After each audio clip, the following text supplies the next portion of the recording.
I left, and now I'm at my mom's house. I don't feel like I had a winning answer. Was I supposed to lie to a hypothetical question? Edit. I keep getting the same question about why I left my house. Even though I may own the house, it was late, and I didn't want my pregnant wife out late at night. She told me to leave, so I knew it was either me or her, and I didn't want it to be her. Yes, I have taken off work to comfort and help her in any way she needs during this pregnancy, and I do not put her second. To everyone saying that I would be leaving her alone, no, I wouldn't. She would have her mom there. She has said she wanted her mom there with her in delivery. And lastly, my mother is still at the hospital. No one is living in her house at the moment. Update 1.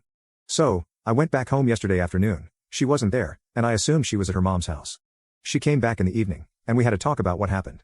She did apologize for asking the question, and she said that when she thought about it, she understood my answer because she would do the same.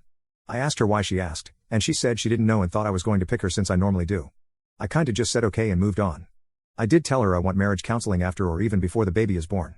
She asked why, so I told her how I felt, and she denied it and wanted proof. Then she started crying and got mad and told me to sleep in the guest room instead of kicking me out, so I guess I got a win there.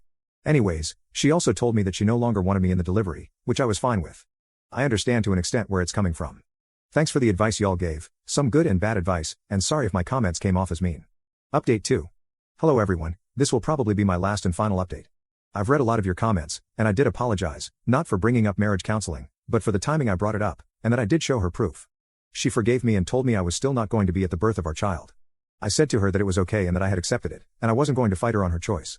I did tell her that I think she and I both need some space before the baby comes, to which she agreed. I told her I would leave, and that she could have the house, and that if she needed anything, to call or text me. No, I'm not at my mother's house. I'm at a friend's house. He doesn't live there anymore, but he usually rents it out. To all of you asking why I don't kick her out, it's because I'm the only person who makes money in the house, and I know especially now, if I kick her out, it will be called financial, emotional manipulation, or even abuse. So it's better a lot of times if I leave. Yes, I do plan to go back home when the baby is born, and to someone who asked, I do plan to take paternity leave.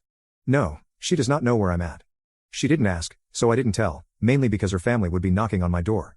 To people who I know are going to ask why I'm not fighting harder to be in the delivery room, I've learned that some things I cannot control, and one thing is people.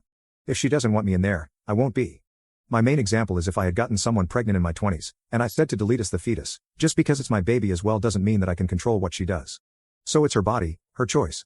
About the divorce thing, I do care if she divorces me. I do love her, but I cannot control how she feels. So personally, I won't beg her not to. I will suggest that we get help, but if she doesn't want to, then that's fine. I'm secure. What I mean by that is she will get nothing in the divorce.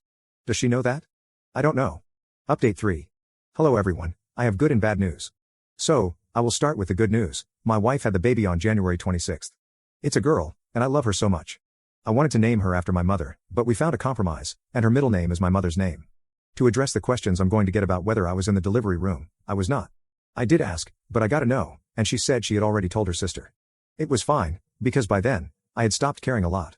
The bad news is my mother has passed. She went a week before my baby was born. A decent number of her friends came to the funeral. If you go back up a sentence, I said I had stopped caring a lot. She didn't come to the funeral, she made stupid excuses, and I just said forget it. It was nice, though I am mad that she wasn't there when I needed her. So, I haven't been talking to her much so I won't yell at her. We talk about the baby and her, and other than that, we don't talk. I'll bring up marriage counseling in a few weeks, but for now, I'm going to enjoy my baby and love her.